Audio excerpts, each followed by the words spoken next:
All right, find your seats. Once again, there is a lot of room in the front. Come on down. We don't bite.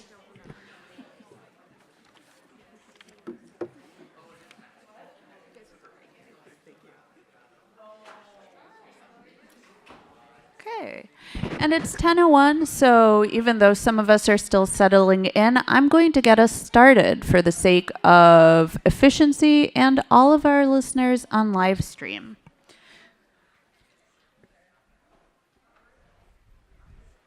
There we go. We have two speakers this session. One of them is Mike Sheldon, the Senior Communications Manager at Clearway, Minnesota. Mike is a Senior Communications Manager. He's in charge of the marketing and public relations for Clearway, Minnesota's free tobacco cessation program, QUITPLAN Services. He's been with Clearway, Minnesota for more than 12 years with a background in public relations and advertising. But that's not all. He'll be speaking with Paula Keller. She is the Director of Cessation Programs at Clearway, Minnesota, and she manages the product we'll be talking about today, QUITPLAN Services. Please welcome Mike and Paula.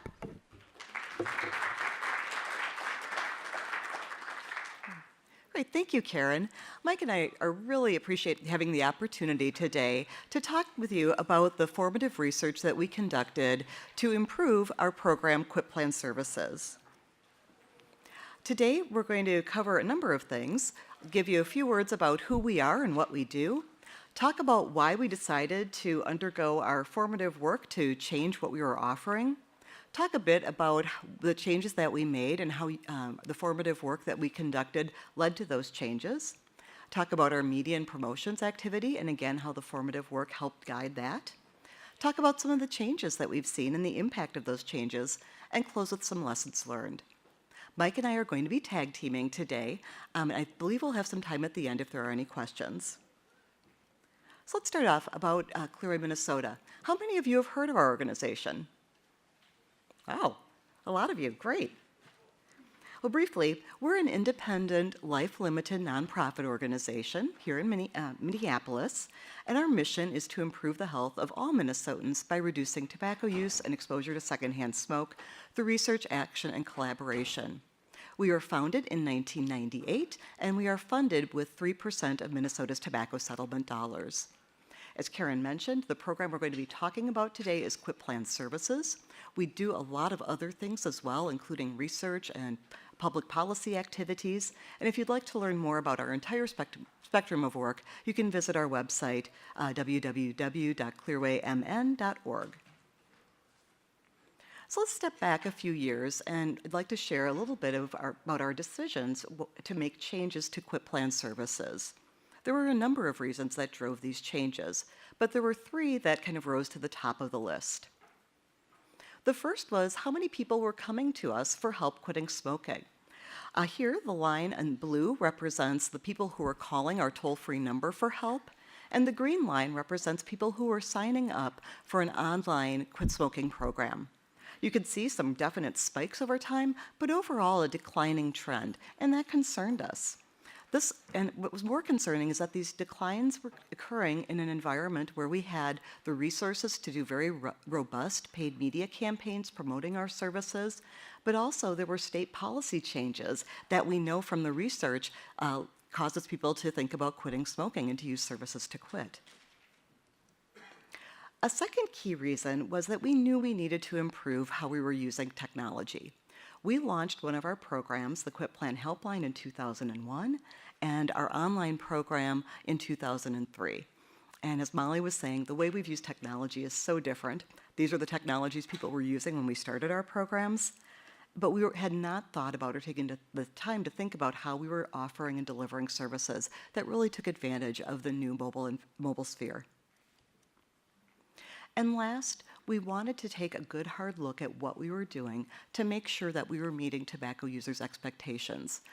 Better serving tobacco users has always been front and center in our work, but it was time for us to step back and talk to tobacco users to make sure that what we were offering still made sense. And so now Mike is going to talk about our formative research process. Thanks, Paula. So yeah, we embarked on really a pretty robust process of evaluation.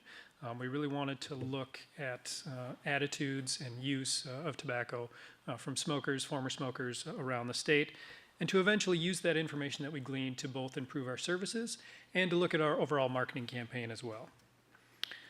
And we looked at this in terms of what we're calling kind of the consumer demand, so engaging as many tobacco users as possible in the quitting process. Really, the idea here is we didn't want to make this seem clinical. It wasn't a clinical intervention. At least we didn't want the people who were using the services to feel that way. We wanted to make it comfortable for them and use technology and methods that they were already comfortable doing so that it was as easy as possible for them to access our services as well as motivating. So this is just a quick look at some of the market research data that we had at the time. And so I realize this can be a little tough to see, but what it's looking at is a lot of different uses and habits for the tobacco user in Minnesota. And really what we're looking at is things like what kind of technology do they use? How do they use their phone? What kind of media do they consume? What do they do for entertainment? And while oftentimes this is used strictly for marketing, we also wanted to get to motivations and uses of these tobacco users as well, so that we could also help improve the services and how to reach them with our services as well.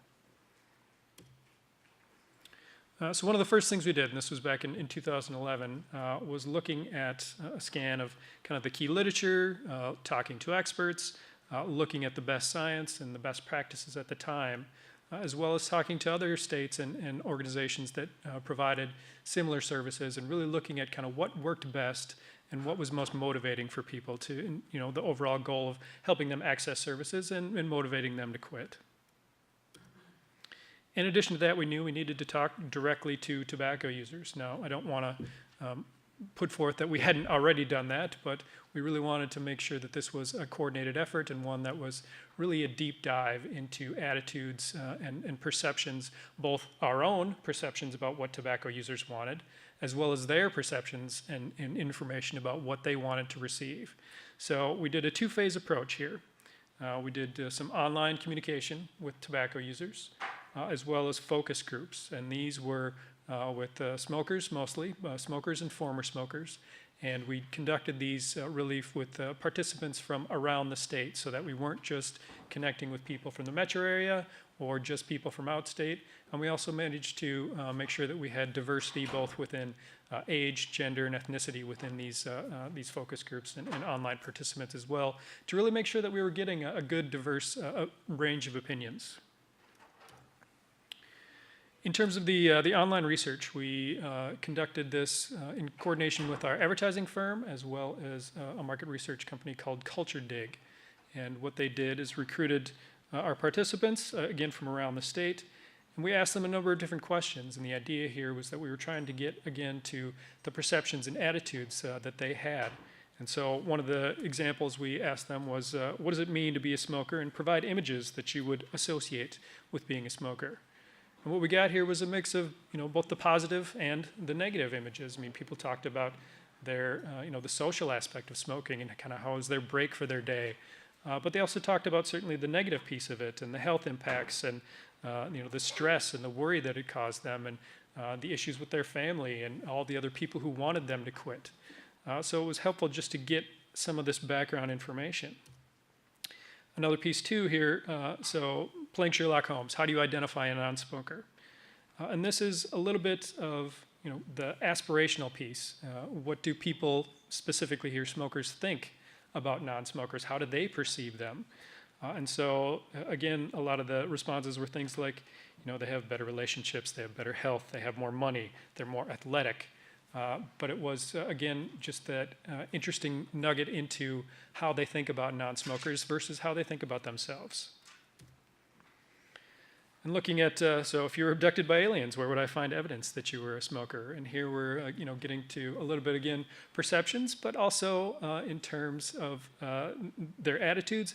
And even as we find out later, a little bit of, even a little bit of the shame that they felt about being smokers and kind of how they had to constantly cover it up with the whitening strips, the breath mints, cleaning out their car, the car freshener, hiding the ashtray, making sure that no one really kind of knew that they were a smoker if they didn't already know them. And then lastly, too, just thinking about quitting. So what would be your reason? And we wanted to get to the motivations here. What was going to be most motivating for people as they were thinking about quitting? And lots of times it was, things that we do think about. So certainly the health aspect of quitting was a big one that was motivating, but also thinking about the money that they would save, the relationships with their family, to have people no longer be, nagging them and bugging them to quit, and that they knew that this was the reason that they really wanted to quit. So the second phase of this kind of big research project was focus groups. And so we conducted a number of these, both in the metro area as well as outstate as well, again, to make sure that we kind of had that diversity of opinion. And the focus groups, we were different than the online participants, and we gave them a little bit of homework before we started off with the actual focus group sessions. And so what we asked them to do was to take a look. We gave them links and information to existing programs, organizations, help services that were in process at the time, including our own QUITPLAN services page. And so we asked them to take a look at these and really review them and decide, as they were looking at them, what was engaging about them, what was helpful about them, what did you like about them, what didn't you like about them. And we asked them some specific questions about that in terms of, so again, what was helpful and engaging? So what do you think is going to be most helpful to you when you're thinking about quitting? How do you want to receive this support? And what tools would make you successful in quitting smoking? So as we gathered all this information, both from the online participants, from our focus groups, it really kind of boiled down to two different styles that we noticed from people. The folks who said, I want all the help I can get. Mostly they wanted to, have that accountability. They wanted to talk to people, they wanted to have different tools, they wanted to have different options. Or the folks who said, I want to do it my own way. And now it was not exactly that simplistic, but those really were kind of the two main camps that people fell into when they were talking about quitting. And this was certainly very helpful as we move forward with our own product redesign. So when we're talking about the folks who say, I need all the help I can get, really what it was is, they wanted that accountability. And here's a couple of the quotes from the folks who were, kind of in this camp. So I appreciate all the help I can get. While it's a personal journey, it never hurts to have the support.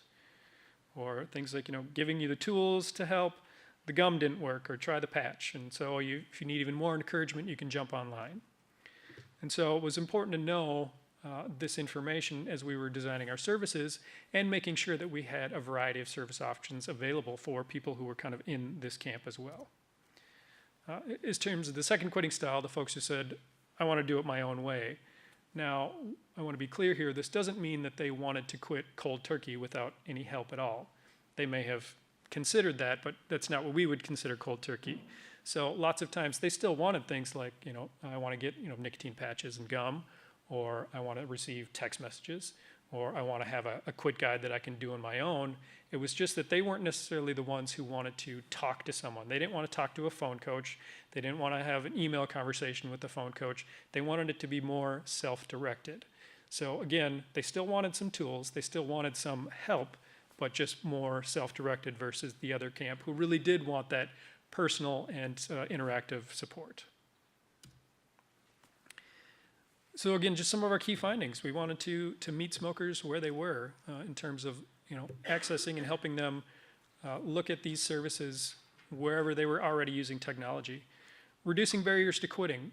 This is a big one, and it's one that still can be kind of tough because especially if they are signing up for services, it's still a HIPAA-covered entity, and they have to provide some personal information. They have to actually sign up. They have to go through a registration process. But we tried to make that as streamlined as possible, and Paula will be talking a little bit more about that as well. The variety of service offerings, as we saw from kind of the two different camps, we wanted to make sure that there were lots of different ways that people could access different tools and that they can continue to try these different tools as they were on their journey to quit. And helping to overcome that ambivalence to change, and we'll talk about this a little bit more in the marketing program, but this was really about making people understand that we weren't going to shame them or lecture them, but we were just going to provide them that help that they needed. So what did we want to do with our services? Continue providing our phone coaching. We knew that that was going to be important. The free NRT, that just stands for nicotine replacement therapy. In English, it means nicotine patches, gum, or lozenges. And so these were ones that we wanted to make sure we could provide a sample service of these to people so that they could really try it out and really see what was going to work for them. Creating a robust website, including online access to all services. This was about integrating all of our services so that our phone, our web, and everything was combined together so that they weren't separate. And regardless of how you were accessing QUITPLAN services, you could get all of the different tools available to you. Our text messaging program, program integration, even using Facebook. So having our QUIT coaches log on to our Facebook page and talk to people that way so that it was, again, a service, a technology that everyone was very comfortable and familiar with, and that they were able to use that almost as their intervention to talk to QUIT coaches online. So as I've been talking about, really was about integrating all of these pieces. So our services, our website redesign, and our promotion as well, and driving those all together so that it was a consistent brand look, it was a consistent message, and that everyone felt like they had the different tools and services they needed to help them quit. And so with that, Paula's going to give a little bit more on the program overview and how we updated that. Okay, so Mike mentioned that we really were focusing on integration and really trying to hit that sweet spot because we knew that from a tobacco user's perspective, it's all interrelated. They see our ad campaign and they think about, okay, this is both, the ad, but think about the online tools as well as the services that we're providing. But it also was a really integrated process and collaborative process from the get-go. We had the input from the tobacco users as well as other experts across the country to help guide us. We had our team at Clearway, Minnesota. Mike and I are just the representatives here today, but there were a lot of people from across the organization that were part of this process. Our ad agency and other contractors were part of this process, as well as the service provider, the organization that we hired to actually deliver QUITPLAN services. We're all at the table through this process because we knew that without everyone at the table, without everyone understanding what the vision and the expectations were, that ran the risk, of falling down in one of these three core areas. So when we think about the service side just specifically, we think about our website, QUITPLAN.com, our telephone coaching program called the QUITPLAN Helpline, and a series of options that we now provide called individual QUITPLAN services. So I'd like to start with our website. You saw this screenshot earlier in Mike's slides as one of the options that we had tobacco users look at during our focus groups. This really was a landing page. We had very little information about our programs, just a few words below the buttons there. At that point, the only program you could sign up for online was a very focused online program. If you hit the phone coaching button, you got a thing saying, well, call us. It really wasn't friendly to the user. We did add we did make this mobile responsive later in our process. But again, just very limited information and really no tools up front for either tobacco users, family and friends, or others to really better understand our services or just access some basic information. So based on the feedback from tobacco users, we made extensive changes to our website, and I just want to highlight a few of these. First is, of course, this is mobile responsive. We also have a site completely translated into Spanish, and we use Google Translate to serve people who speak languages other than English and Spanish. We know there are limitations to Google Translate, but it is helpful for us to help better serve Minnesotans who do not speak English and Spanish. The second thing that we did was we pulled a lot of information in up front for people who were just thinking about quitting or wanted to design that way to quit on their own, so they didn't have to sign up for anything. They could really take the time, look at resources, and help them quit their own way. That previously you had to sign up for a program to do that.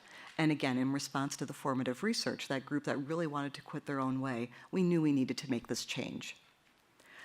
Third thing is that we pulled a lot more information up front about our programs. And if you click on the bold words, Helpline Individual Services, you actually get a little more information about what we offer. We wanted to pull more information front and center to help people make an informed decision about what was important to them. And last, we added online registration for all of our services. One thing I do want to say before I move on and describe our programs per se is that since 2001, we have worked very closely with the health plans in our state. They do a great job of providing smoking cessation services to their members, and it's been very important to us to think about and to work with our health plan partners to make sure that we're all providing services. I'm not going to talk a lot about the health plan services today, but I just wanted to make you aware that we are working in close coordination with our state's health plans. So the first program, as we've talked about a couple of times, is our phone coaching program called the QUITPLAN Helpline. This has been our most intense program that we've offered over the years, again, including phone coaching, free nicotine patches, gum, or lozenges. We've added both integrated text messaging and email support over time, and people receive printed materials. This has been a very important program for us, but also helps us align with that group of tobacco users who really wanted all the help they could get in quitting smoking. Our second set of programs I think about as an a la carte menu, and again, designed to help that group of tobacco users who is interested in quitting but really wants to quit their own way. However, they aren't opposed to using a little bit of support. As Mike said, they just don't want to have to call in and register for a service or talk to a coach in an ongoing way. These services include a text messaging program, email support program, printed materials, as well as a 2-week, we call a starter kit of patches, gum, or lozenges. And again, here the intent is to jumpstart a quit and also to help people try out one of these medications that they may not be interested in trying out on their own. And by the way, the a la carte, the individual QUITPLAN services, people can pick and choose among them. If they want one, they can use one. If they want all 4, they can use all 4, or any combination. And people do that. Mentioned enrollment. We do now have online registration for all of our services. I mentioned previously that if you wanted to sign up for our phone coaching program, you were only able to call us. But this is something that we've changed. People can sign up either for the helpline or individual services, either online or by phone, and the registration processes are identical. That was really important to us to make sure that some users had the same experience online or by phone. Mike mentioned that we cut back on the amount of data that we collected. And I won't lie, this was a challenging part. I came to Clearway, Minnesota 8 years ago from a research university, and we love data, what can I say? But it's also important to us for program evaluation and accountability to our board of directors who want to understand if the investments that they've allowed us to make in QUITPLAN services are pulling in more tobacco users, who is using our services, are we doing a good job? That said, we worked really closely with our evaluation firm and our service provider and really challenged ourselves on what are the key pieces of data that our service provider needs in order to effectively deliver the service, made sure that we included those pieces, and then assessed every other question about what's essential to know, what's the nice to have. And we dropped a lot of the nice to have questions, knowing that would impact our ability to both report to our board and other stakeholders, but also to do overall program evaluation. Again, those were difficult conversations, but in the end, I think we ended up in a better place because we kept putting the tobacco user front and center.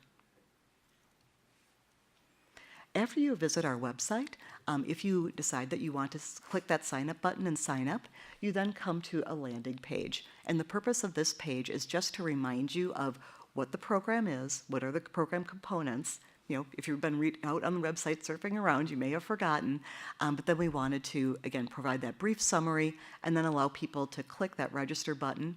From there, they flow into our service provider's registration platform. Our service provider is a HIPAA-covered entity. We are not, so we cannot obtain any protected health information for people who sign up for our services. And so that rest of the registration process is all on our service provider side. And now Mike's going to share a little bit about our media and promotions, that last piece of that integrated Venn diagram that he showed with you earlier. Thanks. So we had gone through this long process of gathering all the formative research. We have now kind of redesigned our services.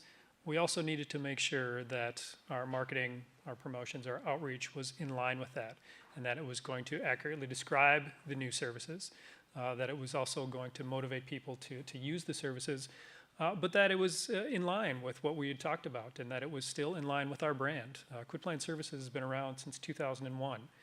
We've put a lot of equity, a lot of time, a lot of work into our brand as well. So we wanted to make sure that all these were coming together. So we knew we kind of needed a new, innovative, and bold ad campaign to really kind of launch this service and make sure that people understood what it was all about. And this was really what our desired belief for our audience was. So with QUITPLAN Services, I can get the kind of help, whether it's a lot or a little, that I need to quit tobacco. And this was the driving force in terms of how we were creating the campaign and how we launched it forward. And as I mentioned, we wanted to make sure that it was still in line with our brand, because this was really key in terms of making sure that it was still consistent with all the different QUITPLAN aspects that we had put forth to that time. So that it was still smart and proven, proactive, straightforward, respectful, and compassionate. And I do really feel that it was. It hit all of these as well as being motivating. And so some of you may have seen this, but again, taking that formative research and that those discussions we had with tobacco users, and really what they said very often was that I already know the reasons that I should quit. I get this pressure from everybody. They all tell me I should quit. Logically, I understand it. And shaming me and lecturing me about it doesn't help. In fact, lots of times it just makes me want to smoke more. So what I really need is just direct information about how do I quit? What's going to help me quit? Who can help me quit? And so we created our new ad campaign of no judgments, just help, to answer that very question. And so it was directed at, obviously, tobacco users, but again, providing that empathetic message that we are not going to lecture you, we're not going to shame you, we're just going to provide you the help that you need. And now we've got lots of new tools, lots of new ways to access our services, lots of times in areas that you're already familiar with. And so we created a new ad campaign with kind of claymation animation characters. And the idea with this is that the characters could kind of serve as anybody, and it wasn't just one specific person who could be accessing QUITPLAN services. The other nice piece of this too is that we could really kind of show the exaggerated, over-the-top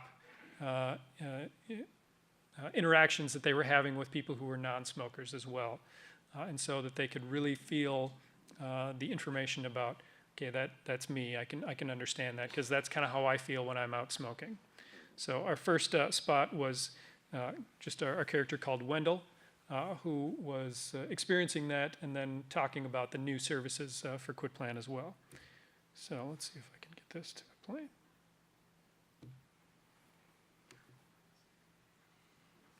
Maybe.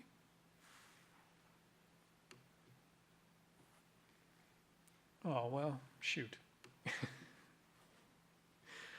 All right, well, you may have seen it already, but you'll have to take my word that it's an awesome ad. So Wendall, I can just very briefly describe it. Wendall is walking through, just kind of an open street, and there's people who are, waving the smoke away and holding their noses, and a jogger who walks by and smacks a cigarette out of his hand. A guy walking his dog who yells at him, you shouldn't smoke. And he says, yeah, I get it. I know all the reasons I should quit, but sometimes it's just really hard. And then he walks by the billboard that says QUITPLAN services and all the new and great tools that are available. So I'm sorry that didn't work, but I'm guessing a lot of you have seen it anyway. We also created another version of this called Angie as well. Again, the same theme. She's getting judged by her husband as she's in her car driving. He's spraying air freshener basically directly on her. She's seeing all the billboards that are showing all the terrible, terrible things that happen when you smoke, hearing it on the radio, and she says kind of the same thing. Basically, I just want somewhere that's going to help me. And so we offer that empathetic message of QUITPLAN services being available to help people quit smoking. Now, before we launch any campaign here too, we also want to make sure that we have the research to support it. And so, again, we did some focus group testing with these ad concepts, along with some online testing as well, to make sure that these are hitting the targets, making sure that viewers are relating, that there's an emotional impact, that the ads can motivate them to act. And again, looking at the impact on the brand as well. And so we conducted these focus groups, again, both metro and outstate, and we used some storyboards with our Wendall ad to make sure that people were getting this message and it was going to be understood even before we went into the actual production of the ads as well. So these are just a couple of the quotes regarding the feedback that we've gotten from the focus groups. So it was important to note that, QUITPLAN services did deliver that empathetic message, that people felt like, this was an option to quit with no judgment, and that they connected with the portrayal of the smoker, that they related it to their own experience. And the quote here, I could totally relate to that. The dirty looks, the money going down the drain, it reminds you of the things you don't like about being a smoker. But also the services takeaway, so that people could understand what was going to be offered by QUITPLAN services, and that they enjoyed the part at the end where the text showed the menu of the services. And with our Angie spot, we also did some online message testing as well. Again, a group called Action Marketing Research. So 400 adult tobacco users, some diversity in ages, looking at the ad, and this was a preliminary cut of the ad that was viewed on YouTube. And what we found with that was similar, in that people said, yeah, I can relate to that. 76% said, yeah, that looks like me, or that it spoke to people like them, and that they perceived the program to be both empathetic and supportive, and that it motivated them to act. 63% thought it would either help them quit or at least reduce their use. 64% thought QUITPLAN would be effective at helping them, and they said, it gave them the confidence that QUITPLAN could provide that help. And just a couple of verbatim responses about what people liked about the ads. They understood how hard it is to quit. They understand the true pressure. There's no judgments. It's just free help, the patches, texts. It gives people what they want. And QUITPLAN looks caring. It's something different than the standard stop smoking ad. So it was helpful to have this information as we were looking at both the ad campaign and making sure that it was reflective of the services that we were providing as well, so that people knew if you're calling in, you weren't going to get a lecture. You weren't going to be shamed about why you were smoking, and don't you know smoking is bad for you and you should quit right now, but that they were just going to get the supportive help, and that they could get it in whatever method they wanted. So again, as we were looking at integrating the ad campaign, the marketing, and the services, this was key to know that this information was helpful. And this was an ad campaign that we were able to evolve and continue. So the No Judgments Just Help campaign is one that we're still using, but one that we used in lots of different mediums, and one that has continued to do well, and one that we continue to evaluate as well. We've looked at kind of the responses to these ads, and they are still effective in terms of that empathetic message and helping people understand that, again, they're not going to get shamed about contacting QUITPLAN services. They're just going to get the help that they need. So with that, Paula's going to talk a little bit more about measuring impact. Great. So I know earlier I said I came to Clearway, Minnesota from a research university. We looked at a whole host of metrics to try to understand whether the changes that we made to our services, our website, and our promotions had the desired impact. And one of those key desired impacts was reversing that trend I showed you very early, where we saw declines in use of our services and people contacting us for help. I'm only going to share a few slides about some of the impacts that we've seen, because otherwise we'd be here for another hour and a half. So throughout this section, anything that's in blue is prior to our change of services, website, and promotion, and we implemented those changes in March of 2014. The first slide summarizes what we saw in terms of visits to the QUITPLAN.com website. The first blue bar does only represent an 8-month period. The first green bar is a 4-month period from March until June of 2014, but then each bar after that represents a 12-month period. We were really happy to see over time how that we've seen a great deal of increase in the number of people who are visiting our website for information, and then some ultimately flowing through to register for services. We also looked, again, over time at the number of people who are calling our toll-free numbers for help. Again, that's second blue bar does represent an 8-month period, and the first green bar, a 4-month period. But you can see that starting already in July of 2014, we've seen substantial increases well over our baseline period prior to changing services. And again, this is in the context of we have had ongoing robust media campaigns since 2001 promoting our services. So we were really pleased to see the positive impact in terms of the number of people calling us for help. We have seen a drop off the last couple of years, and that I think is in part to over time ad campaigns do decay a bit, but we've also changed our media mix over time. We then, of course, wanted to know, are we helping more people? And this slide summarizes the increase that we saw in the number of tobacco users that we served over time. Again, here the blue is our old set of services, and the green is our new set of services. The only difference here is that second bar represents an entire 12-month period, July of 2013 to June of 2014. What's interesting to me about that bar is that that 8-month period in blue is still smaller than that 4-month period in green. And again, we've been able to sustain high levels of use of our services over time. And last, we looked at what people chose when they signed up for our services. The green is our phone coaching program, and the blue is the new individual QUITPLAN services. This, I guess, is the only slide that is not, blue is old and green is new. We've seen very consistent enrollments in our phone program over time, and when we went back and looked prior to changing services, we were pulling in about the same number of people into our helpline program. The growth really has been in the individual services, and I think for us that means we tapped an unmet a market that we were not best meeting the needs of previously. There were those folks who said, you know what, I don't want to talk to a phone coach, and by changing our services, we were able to pull in many more people and engage them in the quitting process.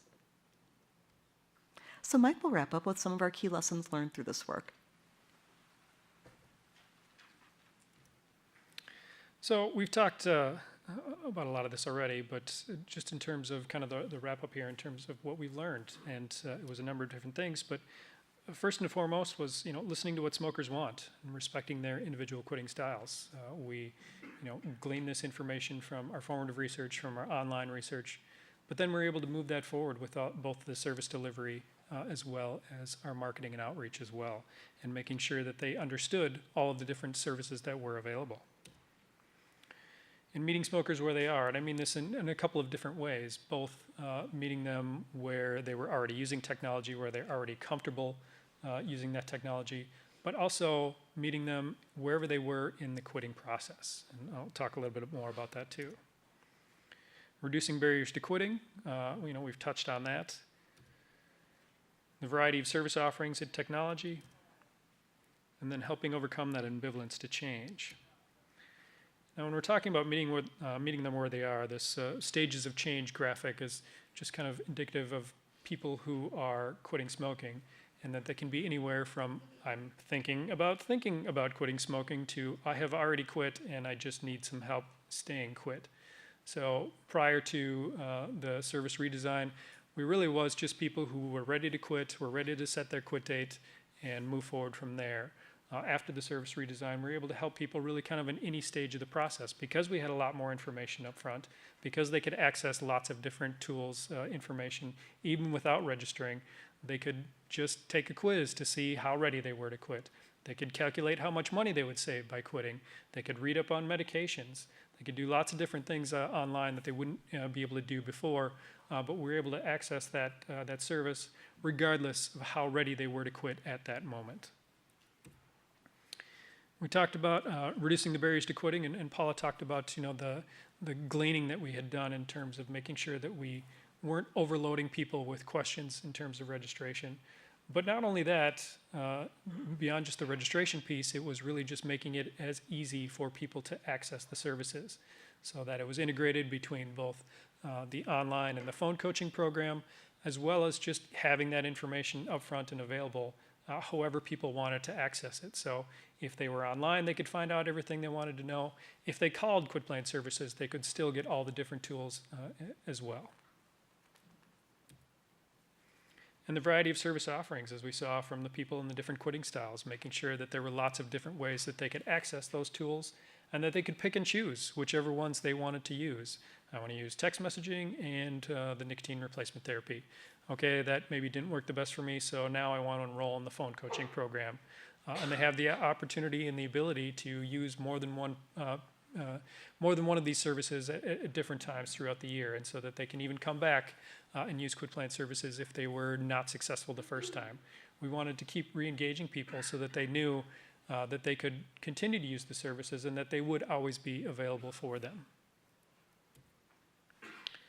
And overcoming that ambivalence to change, and really it is about making the benefits of quitting be more powerful than kind of the negative aspects of quitting, and thinking about how hard it was going to be and how tough it was going to be, and I really don't want to quit right now, but making it more positive, and that I'm going to receive lots of great benefits when I quit. I'm going to have better health, I'm going to have more money, and now I have this great service that's going to help me quit and quit successfully.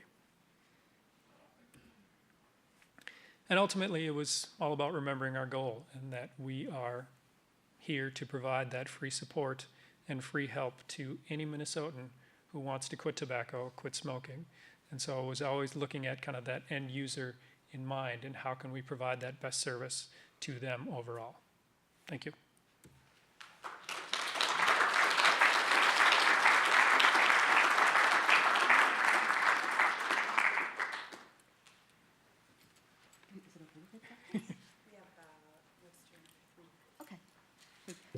Karen just said we have about 3 minutes if anyone has a burning question. Otherwise, Mike and I could wait for a few minutes in between sessions if anyone has a question. Yes. So it's meeting smokers where they're at. Is there a way for you to measure the success behind your simple message? Because I'm a former smoker, and I know that just seeing the commercial in and of itself provided like a really great support system.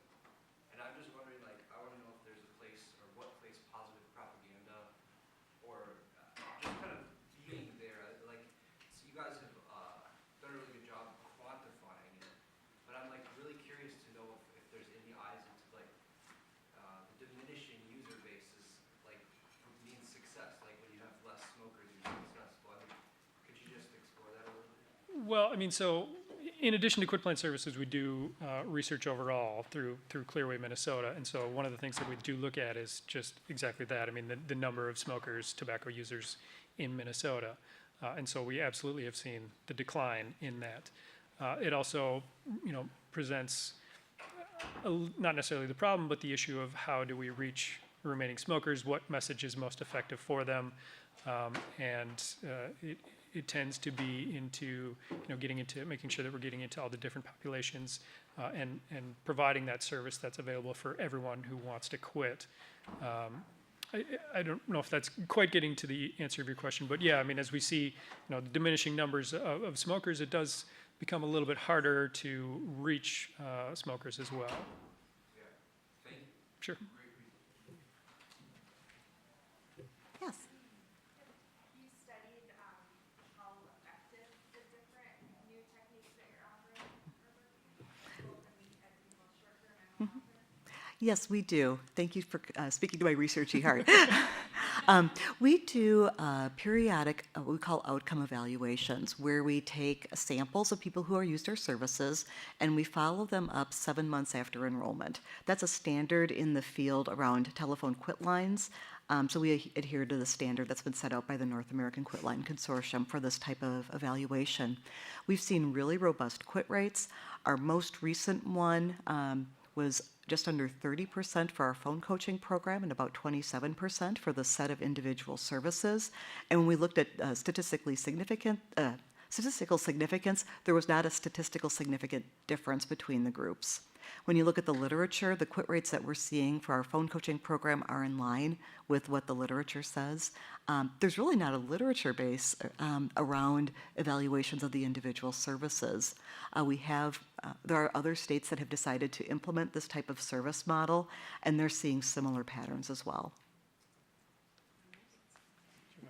Question? Apart from researching, did you guys actually look into other different organizations that were kind of doing the same thing? Like, let's go with organizations that focus on birth control, and how when you walk in, they simply already have a list of their offerings. They have a basket of condoms and a basket of other contraceptions, but basically